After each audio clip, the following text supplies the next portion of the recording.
Hello everyone, let's discuss the problem set for electrostat lecture 1. There are 10 questions. I hope you have already tried those questions to solve it, and here is the solution. So let us see what do we have in the first question. The first question says that 2-point charges 4q and plus q are placed at L distance apart. Third charge is placed that all the three charges are in equilibrium. Find the location, magnitude and nature of the third charge. So let us draw the situation first. Let us assume this to be a straight line where this 4q charge is placed here. It is 4q plus q charge is placed here.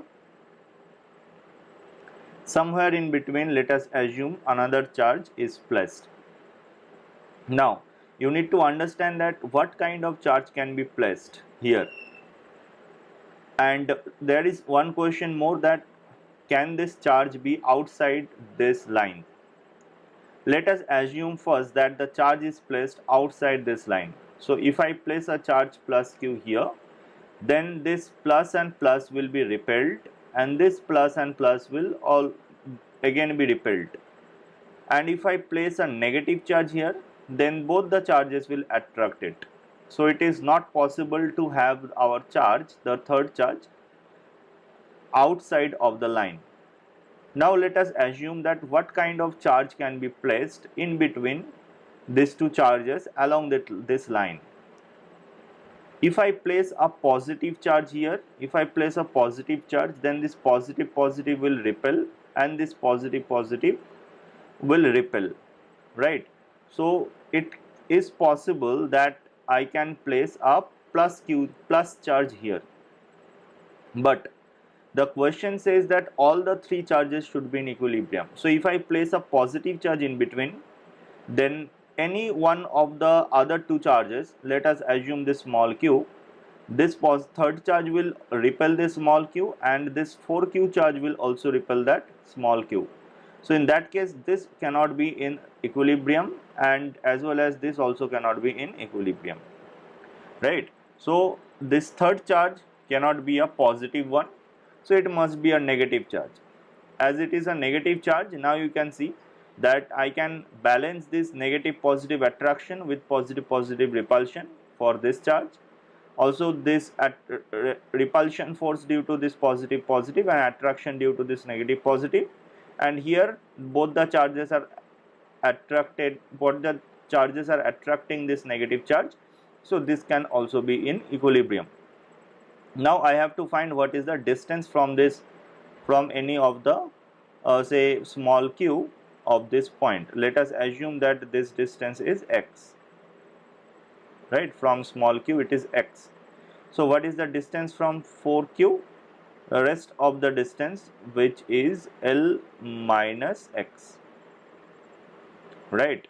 If I say that this charge, the magnitude is capital Q, then I will first write the equation for equilibrium of the minus capital Q. So the attraction force due to 4q is k into 4q into capital Q divided by L minus x whole square, and this attraction force due to small q is k into small q into capital Q divided by x square.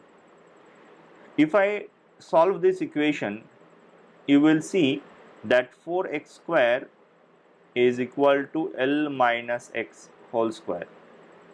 From there you will find that 2x is equal to L minus x, or x is equal to L by 3. So the distance from small q charge of the third charge should be L by 3. Now what should be the value of this capital Q? Now I will write the equilibrium condition for any of the two charges, 4q and small q, any of the two charges. Let us assume I will write the equilibrium condition for small q, right? So you can see that the equilibrium condition for small q is k into small q into 4q divided by L square, that is the repulsion force due to the positive charge, that is should be equal to the attraction force capital Q and small q, k into small q into capital Q divided by x square, which is L square by 9. Now I know the value. Now if I solve it, k and q will get cancelled out and L square will also get cancelled out, right? So you can write that capital Q should be 4q by 4q divided by 9, right? So this is your answer, that the charge should be a negative minus 4q by 9 charge, and it should be placed at a distance L by 3 from the plus small q charge. Move to the second question.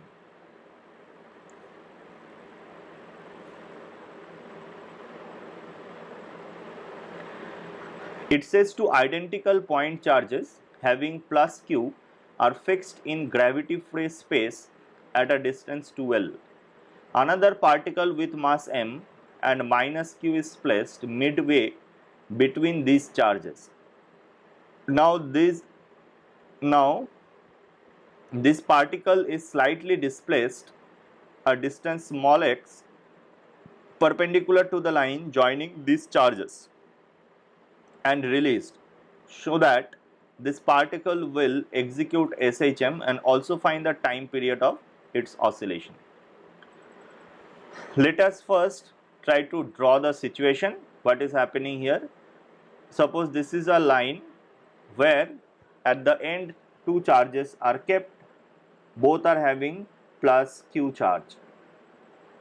Another charge is kept at the center of this line, which has a value of minus q. Now what I have done, I have displaced that minus q charge slightly along this bisector line, right? Slightly. That means I have displaced it by a small distance x. So suppose after some time the particle is here, right? Q charge is here. So I have to find what is the force on this charge first. The distance between capital Q is 2L. So this distance is L, this distance is L, this distance is x, right? So what is the force? I can use superposition principle to find the force on minus q charge. Individually the forces will be due to this q and due to this q, right? So individually I will find the forces. So this force will be directed along this line and this force acting along this line. Both the values are same. Let us assume them to be f. Both the values are same, and let us assume that this angle is theta, right? So you can now see that if I take the component of this f along this horizontal line, then you will see that this forces the component f cos theta, if this is also theta, so f cos theta component will get cancelled out. F cos theta, this is also f cos theta, this component will get cancelled out, and the f sin theta components will act downward. So what is the net force on minus q charge? If I have to find the f net, that is equal to twice f sin theta, right? So I can say that 2 into what is the value of f, k into q divided by what is the distance between small q and capital Q? It is root over of x square plus L square, but I have to square it. So it is L square plus x square and into sin theta. Now what is the sin theta? Sin theta is x divided by root over of x square plus L square. So I can say that it is raised to the power 3 by 2. So that is the f net. Now I will slightly modify this. It is 2 into k is 1 by 4 pi epsilon naught. I hope you remember this value, into q. Now divided by L square plus x square. So I will take L outside of this bracket. So that will be L cube, and 1 plus x square by L square whole power 3 by 2. That will remain inside the bracket and there will be a x in numerator. Now it says that the x is very small, so x is much less than L. In that case, I can say x square by L square, the higher order terms are 0, right. So if I put it 0, then the force becomes simplified and the value becomes QQ divided by 2 pi epsilon L cube into x. So if it is the force, then the acceleration is divided by m and you will find the acceleration. Now you see that acceleration is proportional to x, that signifies that it is a simple harmonic motion whose omega square is equal to the constant part with x. So omega equal to under root of q into q divided by 2 pi epsilon L cube.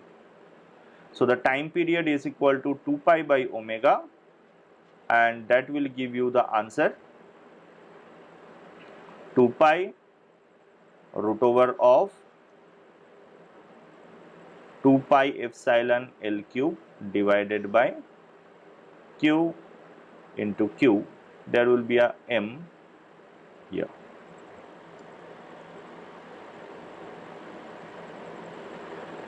Right? So that should be your answer. Okay. Moving to the third question.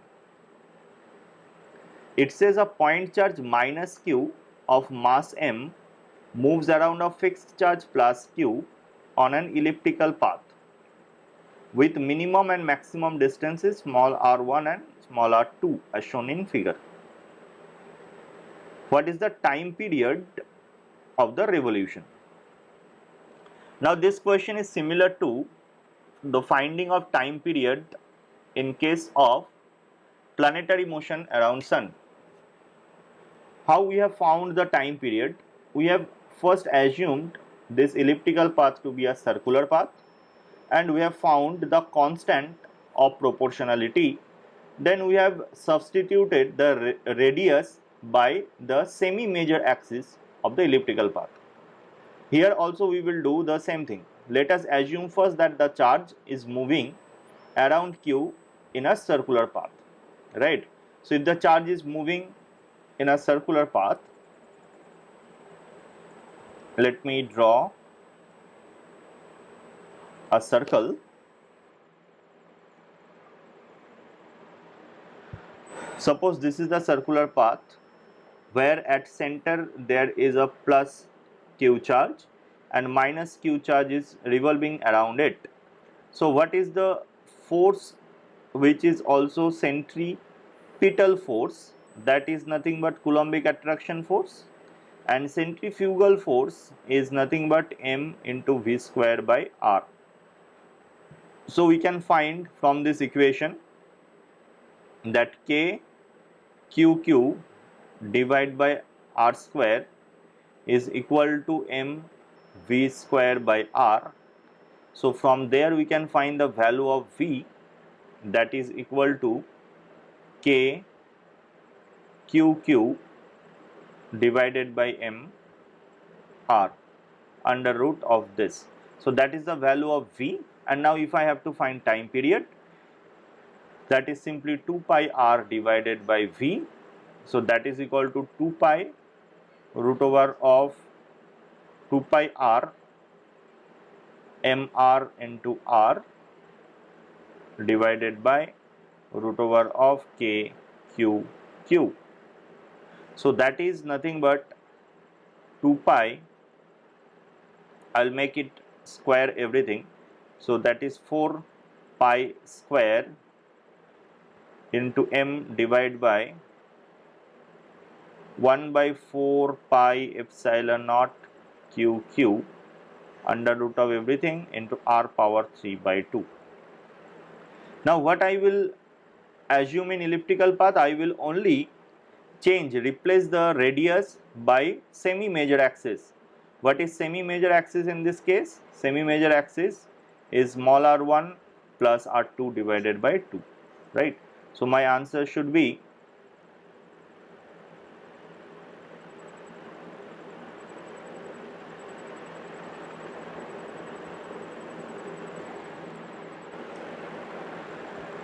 you can simplify it now, 4 pi and 4 pi, so that is equal to root over of 16 pi cube epsilon naught into m divided by small q capital Q, and r1 plus r2 whole power 3 by 2. So I will say it is r1 plus r2 whole cube divided by 8. So the answer should be 2 pi cube epsilon m r1 plus r2 cube by kq, q small q capital Q. That is your answer, right? I hope you have understood it.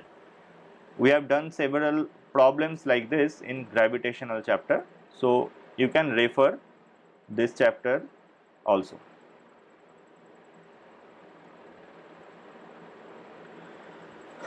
Next, move to question number 4. It says a thin circular wire of radius r has a charge q. If a point charge small q is placed at the center of the ring, then what is the increase in the tension in the ring? Let us first draw a ring like this. Suppose this is the ring which is uniformly charged everywhere. The total charge on it is capital Q. Now at the center, I have placed another small charge plus Q. So due to this, every part of the ring will be repelled away from that point charge, right? Every part of the ring will be repelled away. That is why there will be an increased tension in the ring, and we need to find that tension. So for that, what we will do, we will take a small portion of the ring first. Let us assume this is the small portion of the ring that we will take, and this small portion actually subtends a small angle d theta at the center. So if I try to draw this part separately, then you will see that suppose this is the part in a enlarged figure. I can say this is the part of the ring and it is the center. So what is the length of this part? This part length is equal to r d theta, right? And what is the charge on this? If this is r d theta, the charge on it is multiplied by q divided by 2 pi r, right? Now if it is the charge on this small part, I can assume this part to be also very small, right? This part to be also very small. So there are basically 2 point charges, they will repel each other, right? So what will be the repulsion force? I can find that the repulsion force will be in this direction, right? And that repulsion force will be K into, suppose this is dq, K into dq into small q divided by r square, that repulsion force. Now who is going to balance this repulsion force? You can see that there will be increased tension tangential to the ring. So tangential to the ring, let us assume the tensions are T each, and I have to draw a line like this which actually bisects this part of the ring into 2 parts, each having an angle d theta by 2, right? So now you can see that this angle will also be d theta by 2, this angle is also d theta by 2. So if I take the component of tension in this point, then it is dt cos d theta by 2.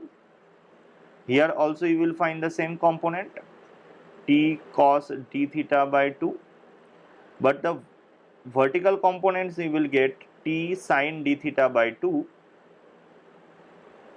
Here also you will get t sine d theta by 2. So the horizontal components get cancelled out, and these vertical components are actually balancing this electrostatic repulsion force.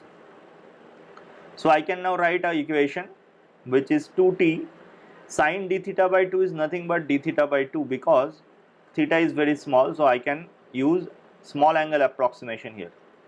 That should be equal to k 1 by 4 pi epsilon naught into q divided by r square into dq. Now the value of dq we have already calculated. The value of dq is q d theta by 2 pi. So it is capital Q into d theta divided by 2 pi.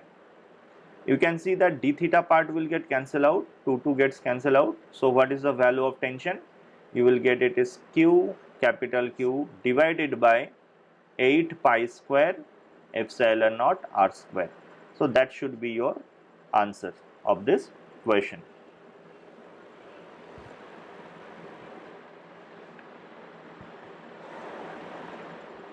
Moving forward to the fifth question.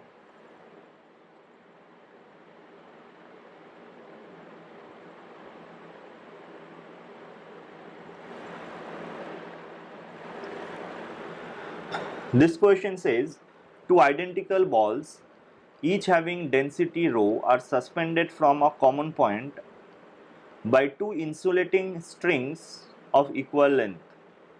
Both the balls have equal mass and charge. In equilibrium, each string makes an angle theta with the vertical. Now both the balls are submerged in a liquid. As a result, the angle theta does not change. If the density of the liquid is sigma, then find the dielectric constant of the liquid. Let us first draw the situation in the question. It says that two balls are there like this. They are suspended from ceiling. So these are two balls. Both are having the same charge, due to which they are repelling each other with the same force, right? So let us assume this is the Coulombic repulsion force that I am drawing here, right? And also there is gravitational force onto the body. So these are the force acting on the body when they are in air, right? This force is Coulombic force. This force is also Coulombic repulsive force. There is some tension. Suppose this is T, this is also T, and this is mg the weight, this is mg the weight. If I talk about the equilibrium of any one of the balls, suppose in equilibrium both the balls are making angle theta with this vertical line.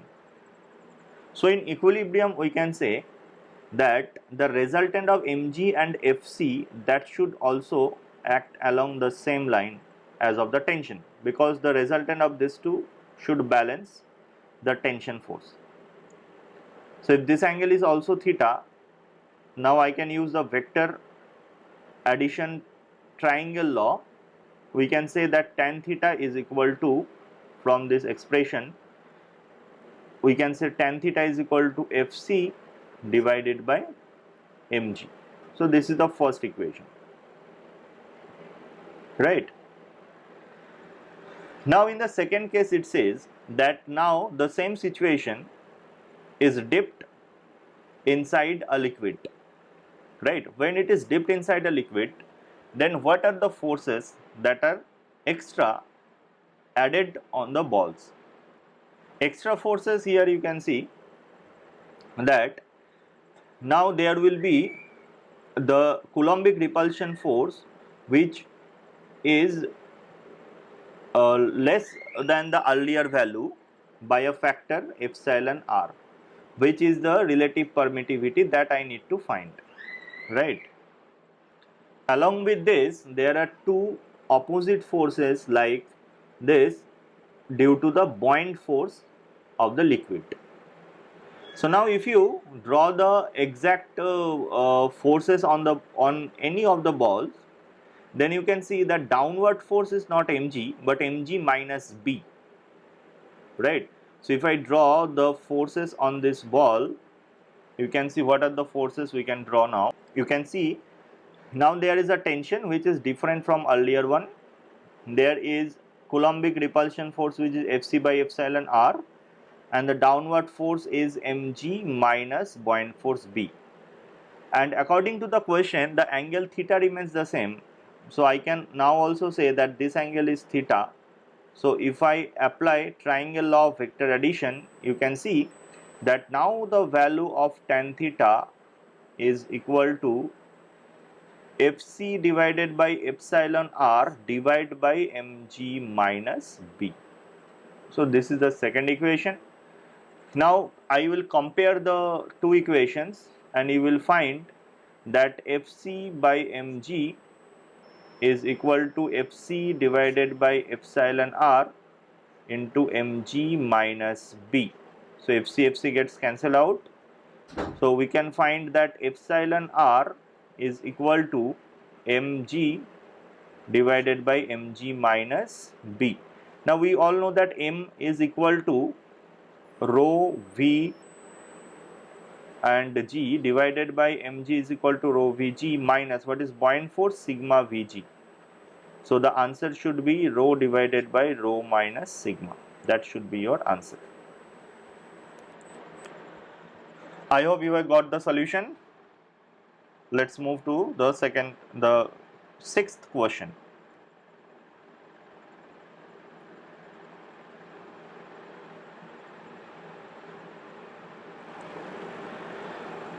It says a rigid insulated wire frame in the form of a right angled triangle ABC is fixed in a vertical plane as shown.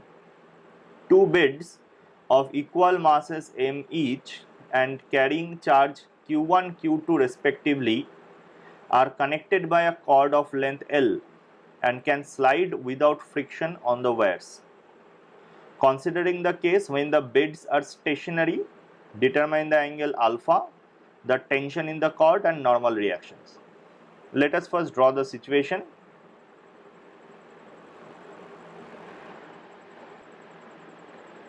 Suppose these are the wires.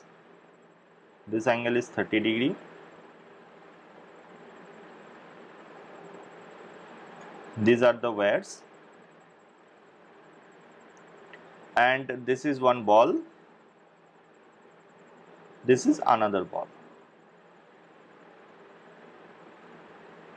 They are connected. So what are the forces on any of the balls that we will first draw? So these are the forces we have drawn. I have taken the component of mg here, mg sin theta and cos theta. I have also taken the component of this ball along these two lines. They are normal reaction forces. Now along this line, what are the forces acting? One force will be tension along the line, and there is also one force which is the Coulombic repulsion force, that is directed opposite to this line. So I can subtract this force, Coulombic force, from this tension, and here the force will also be T minus Fc. Same string, so same tension, and the Coulombic repulsion forces are also having the same magnitude, right? Now if this angle is alpha, so this angle is 90 minus alpha.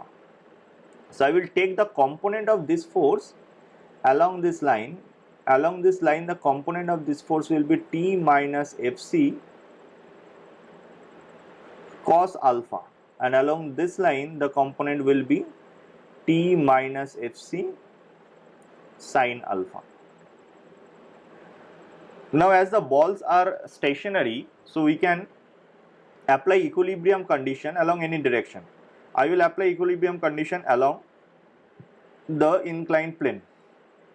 Obviously there will be another component of this force along this line. I am not going to write this force because that is not important here. So along this line I am going to apply the force equation, and you will find that T minus Fc cos alpha is equal to mg sine 30 degree, mg sine 30 degree, and t minus fc sine alpha. For the second ball I am writing this equation, that is equal to mg sine 60 degree.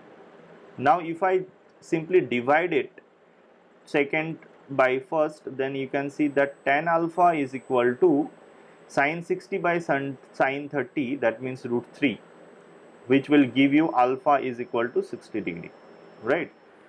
So the value of alpha is 60 degree. That is the first question, that was the first question of this problem. Second question was the tension. Now I can easily say that what is the tension from this equation. Tension is equal to Fc plus mg sine 30 degree divided by cos 60 degree, cos 60 degree. So that is nothing but a half, also they will get cancelled out.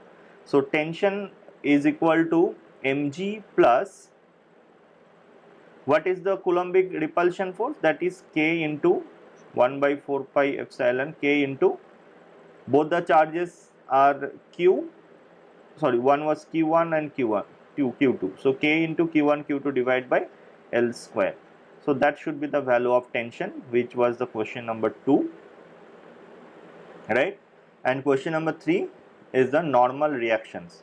So you can see that what is normal reaction. Normal reaction in the first case, it is N1 is mg cos 30 degree, that means mg into root 3 by 2 plus t minus fc plus t minus fc sine alpha. Now what is t minus fc sine alpha? Mg sine 60 degree, right? T minus fc sine alpha is mg sine 60 degree. So it is mg sine 60 degrees root 3 by 2. So this value will be root 3 mg,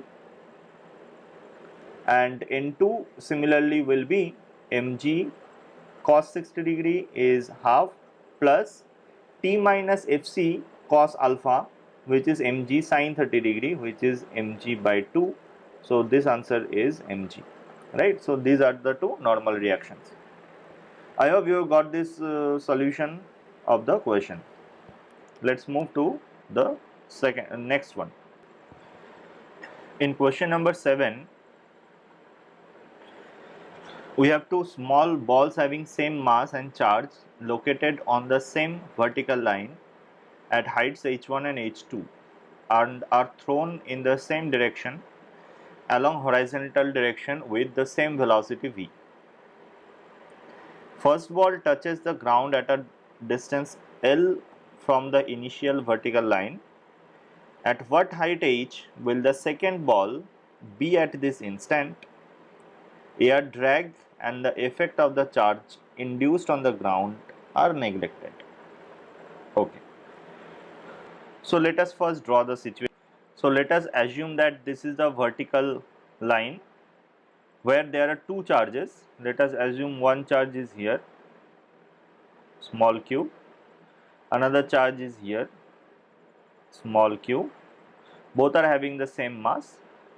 This charge is at a height h1 and this charge is at a height h2. Now both the charges are thrown with same velocity, with same vertical velocity v, and they will move away from this point now. But as you can see that there is not only gravitational attraction force acting on each ball, there is also one force which is Coulombic repulsion force that is constantly acting on the balls, right? So basically the balls will be along their journey repelled. So this ball will be repelled and it will move like this, and this ball will be repelled and it will move like this. So if you try to solve this question by taking individual balls, it will be difficult to solve because this Coulombic force is not a constant. As distance increases, the force also decreases. But gravitational force is a constant. So what we can do, we can take them as a system. If I take them as a system, then The Fc force, which is Coulombic repulsion force, that has no effect because this is not an external force, this is the internal force of the system.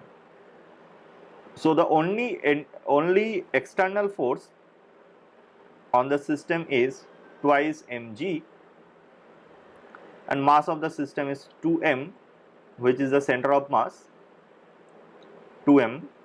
Now how does the center of mass move? As there is no external force other than gravitational force, so the center of mass follows a parabolic path as if it is a projectile motion, right? And the acceleration downward is g, because 2mg divided by 2m is equal to g. Initial velocity of center of mass is again v, because the initial velocity of both the balls were v. I need to find where the second ball is when the first ball touches the ground. So suppose at this position, when the first ball touches the ground, the second ball is here at a height capital H, the first ball is at ground, and the center of mass is here.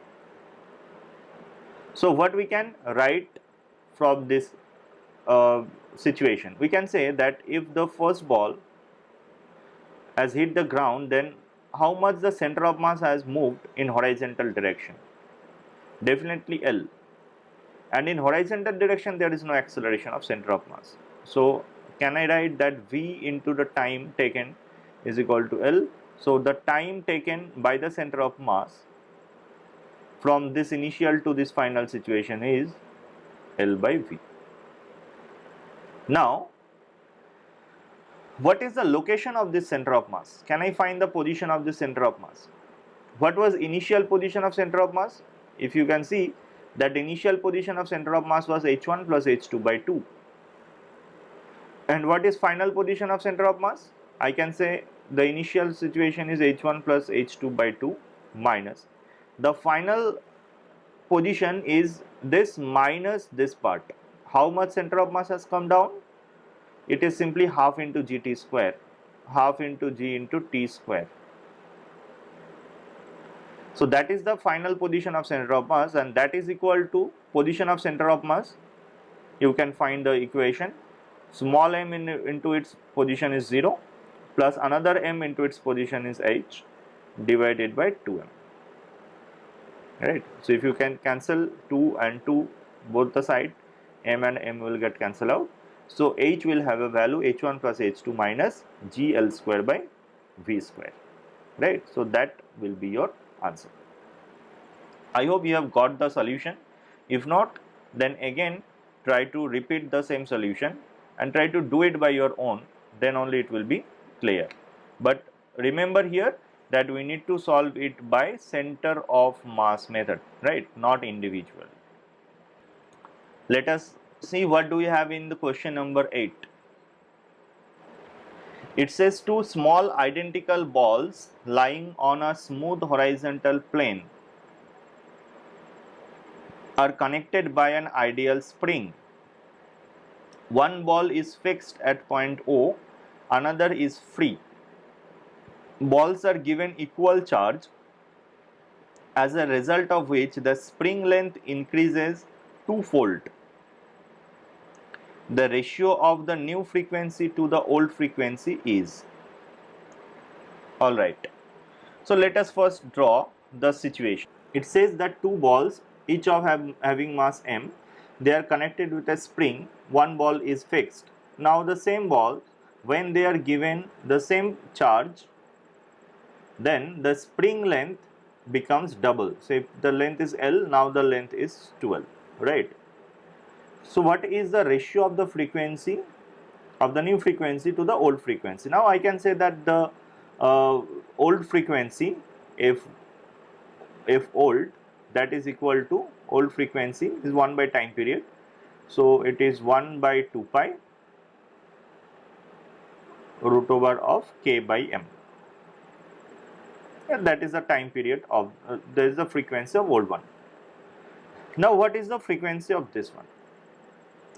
In order to find that, I have to displace this mass by a small distance x, and I need to find the force on it, right? So when I displace it by x, what will be the forces?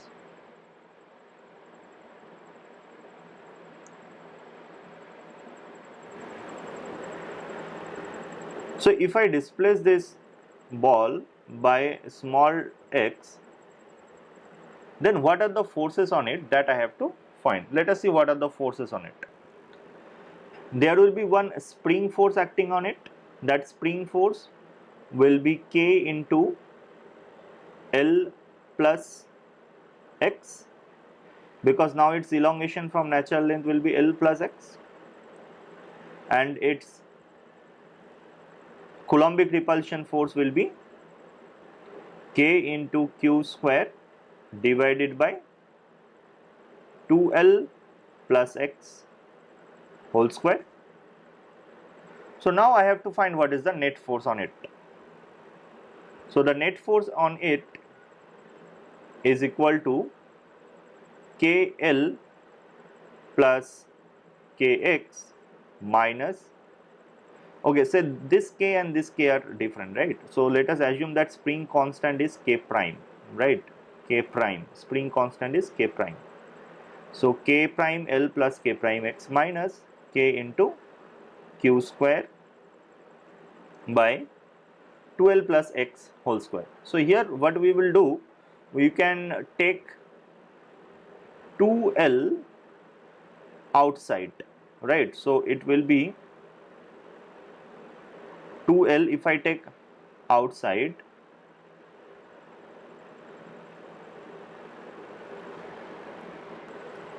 then it will be 4L square into 1 plus x by 2L whole square.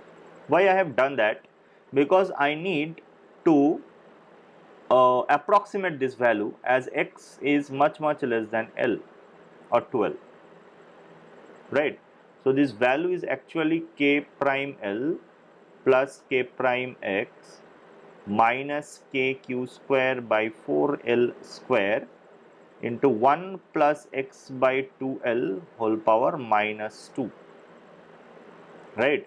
Now I can see that I can approximate further this one. So that is equal to K prime L plus K prime x minus KQ square by 4L square into 1 minus 2x by 2L. So 1 minus x by L, right? So that is equal to K prime L plus K prime x minus KQ square by 4L square, and it is plus KQ square by 4L cube into x. So this is the value of the net force. Now you can see that we need to further simplify this net force. How do we simplify it? Let us first try to analyze the equilibrium condition. In equilibrium, the spring force and the Coulombic forces are balanced each other. In equilibrium condition, we can write K prime into L spring force, that is equal to K into Q square divided by 4L square, right? Now if I put this condition here, you can see that K prime L and KQ square by 4L square gets cancelled out, right? And again KQ square by 4L cube, from this equation you can write that K prime is equal to KQ square by 4L cube. So that part is again a Q prime. So this will be total 2K prime x. So if the proportional constant is 2K prime x, what is acceleration? Acceleration is 2K prime by m into x. So what is the frequency for the new oscillation? If nu is equal to 1 by 2 pi root over of m by 2K prime. Now, root over of 2K prime by m, right? Root over of 2K prime by m. So if you find the ratio of f new by f old, then you will find the ratio is root 2. So that should be your answer of the question. Let's come to question number 9. It says two similar balls of mass m are hung from silk threads of length L, carry similar charge plus q each. Find the separation between the balls in equilibrium if the angle made by the threads with vertical is small. Also find the rate dq by dt with which charge from each sphere leaks off if their velocity of approach varies as a by root x, where a is a constant. So let's first draw the situation. Suppose these are two balls, each of mass m charge q, and they are hanging with this strings of length L each, and the angle between them is theta, where this theta is very small as given in your question, right? So what are the forces on them in equilibrium? Let us first draw the forces. So on each ball there are weights acting downward, Coulombic repulsion force that is acting away from the body, and the tensions are acting like this. Now if I have to find the equilibrium condition, then you can see that this resultant of Fc and Mg, this should lie in this line. So this angle will be theta by 2. So I can say tan theta by 2, that should be equal to Fc by Mg. Now as theta is small, we can say tan theta is equal to theta, and Fc is equal to k, that means 1 upon 4 pi epsilon q1 q2, that means q square, by r square. What is the length? This length can be written as L theta, as theta is small. So this is L theta whole square and divided by mg. So that will be the equation from where we can find the value theta. So from this expression we can find the value of theta, and if you solve it, you will find that theta cube is equal to q square divided by 2 pi epsilon L square mg. So the value of theta is that raised to the power 1 by 3. Now what is the distance, the separation between them? This x, you can see that this x is nothing but L theta. So the value of x, that should be L theta, right? If I take L inside, then this will be q square into L divided by 2 pi epsilon naught mg whole power 1 by 3. So that should be your answer for the x. Part A was this one. Now in the same question there is a part B which says that you need to find the rate dq by dt such that the velocity of approach varies as a by root x, right? So velocity of approach means dx by dt. Dx by dt is given that dx by dt is equal to minus a by root x. I need to find what is dq by dt. As you can see that the value of x is this one, so I can just differentiate this thing, right? So if I differentiate this for expression for the first question, I will find that dx by dt is equal to L by 2 pi epsilon naught mg that part is constant, I can take it outside, and q power 2 by 3, so that is 2 by 3 into q power minus 1 by 3, right? So that is dx by dt. And now you can see that I need to find the value of dq by dt. So there is another dq by dt. I know what is dx by dt. Dx by dt is equal to minus a by root x, right? So what is dq by dt, that we need to find. So I can write that dq by dt is equal to 3 by 2 into dx by dt, that is minus a by root x, right, into 1 upon this term. Now you can see that this term that is in the bracket, I can isolate this term from here, and I can say this term is nothing but x divided by q power 2 by 3.